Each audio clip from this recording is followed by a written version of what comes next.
Hey, what's up? This is Reed. Do you think it's true that you get what you pay for in the smart home? I've been using a mix of inexpensive and expensive devices around my home for some time, and I thought it'd be interesting to take 5 devices under $30 and compare them with the more expensive ones. That way you can see if it's worth paying the extra money for. So I'll be going over sensors, light switches, outlets, outdoor lights, and cameras. As I'm going through them, let me know which devices you think is the best, because I'm curious to hear what you prefer. Starting off first with sensors. Some popular inexpensive sensors that came out recently are WiseSense. They're about $5 for a sensor or $20 for a starter pack with 2 contact sensors, a motion sensor, and a hub that you have to attach to a Wisecam so that you can use them.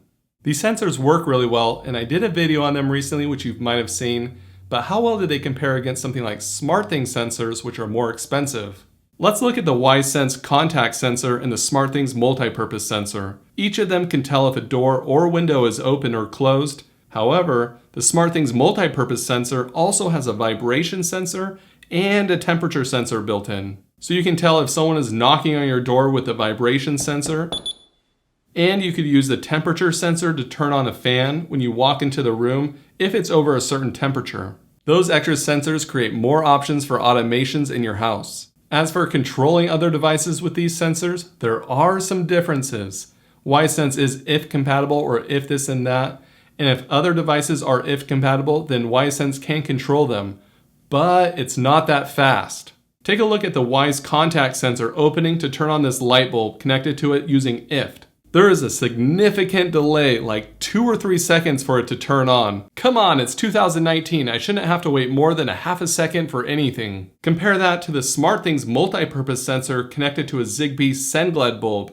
It's much faster since it's communicating locally using a hub and not using the cloud. These SmartThings sensors use Zigbee, so you do need a hub, which adds to the price. Also, if you want to trigger Alexa routines with WiseSense, you're going to have to wait till they're compatible. Wise cameras are already compatible with Alexa, so hopefully WiseSense will be compatible in the near future. And once they are compatible, it's going to make automation much easier than using something like IFT, and automations run a lot faster using Alexa routines than they do with IFT.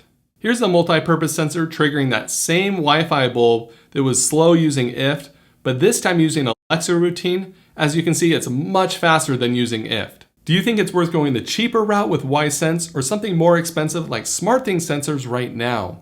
I'm also going to be covering WiseSense ideas in a future video coming very soon, so make sure you subscribe and hit that bell notification so you don't miss it. Next device is an inexpensive smart light switch. The one I bought is the Casa Smart Wi-Fi light switch for about $25. Is it Casa? I don't know. Since it uses Wi-Fi, it doesn't need a hub to control or automate it using your phone. This has really great reviews on Amazon and uses the same Casa app if you have other TP-Link devices.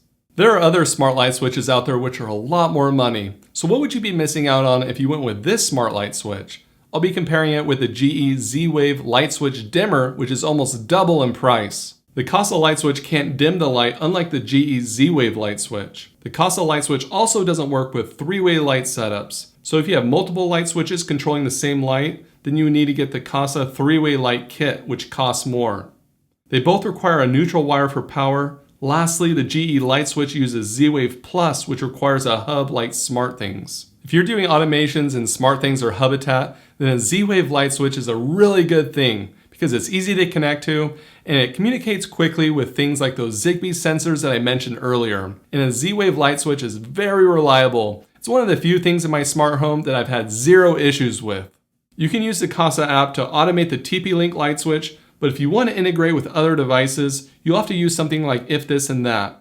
If you're looking to automate the porch lights or a ceiling fan, then the Casa Smart Light Switch is a really good inexpensive option. The next thing is smart outlets. You probably have seen inexpensive outlets before on Amazon. We use eTech City and Tekken Smart Outlets, which you can get 4 of them for about $30. These work great for controlling and automating devices that plug in around your house. Now if you look at a SmartThings outlet, it's about $35 for one. It's almost 4 times the cost of one of the less expensive ones, but you do get a few more things. One is that you can monitor your energy usage and use it in your automations. So if the voltage changes, you can be notified or trigger some other automation. For example, if your kids aren't supposed to watch TV during homework hours, then you can be notified if the TV turns on because the voltage goes up. I go into more detail in the webcore video I did, so go check that out if you're interested. The SmartThings outlet also works as a Zigbee repeater, so it can extend the range of Zigbee devices.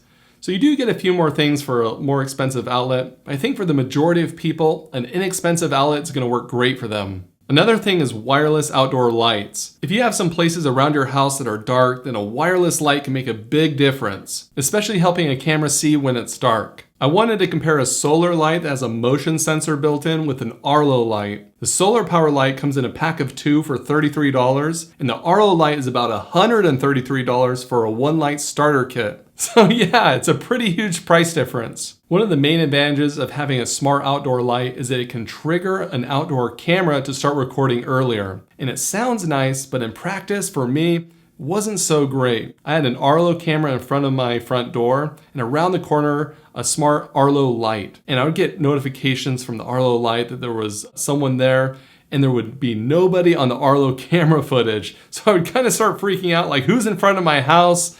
So I ended up putting an Arlo camera next to the Arlo light to see if anybody was actually there. The Arlo light does have some extra features, like it can strobe or change colors, but the main thing I use it for is turning on a white light for motion, which the solar light does very well. Look at the footage of me on an Arlo Ultra camera being lit by the Arlo light in a solar powered light. The Arlo light is slightly brighter and more of a true white color. The solar light is more of a blue white, but still lights everything up just fine to see the details in the dark. And you don't have to change the batteries. A side note, I bought some smaller outdoor lights from the same company, U-Power, and they've been working great for a few years. Even when it's cloudy, they still charge up, so I think they're a great option if you don't want to spend money on a smart wireless outdoor light.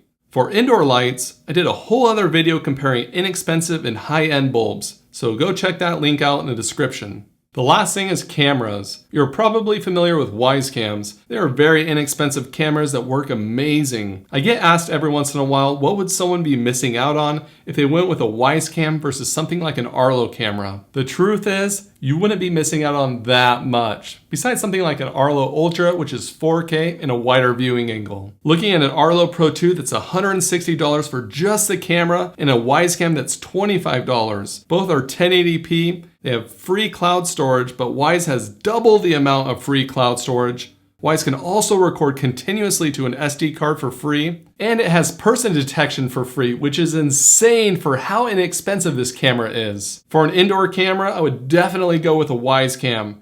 As for outdoors, it's a different story because Arlo Pros have that rechargeable battery, making it easy to put anywhere outside. Even though Wyze cams aren't supposed to go outdoors, many people do it without any issues. Just throw it outside and see if it survives. We've done it ourselves using a case and made a video about it. Wyze is working on an outdoor camera, so hopefully that comes out soon. But if you don't have any outlets nearby, or you don't want to have wires all over the place, then an Arlo Pro or an Arlo Pro 2 is a good option. The Arlo and Nest cams have a higher quality build than the Wyze, which is more basic and plastic. I wouldn't consider this a big deal though. What do you guys think? Is it worth it to spend a little bit more on smart home tech, or are the cheaper products just as good? Comment down below or tweet at me with your thoughts. Thanks for watching, subscribe for more smart home videos, and we'll see you again next time. Next time on Smart Home Solver, never cheap out on a voice assistant. Alexi, go turn off the light. That costs one cookie.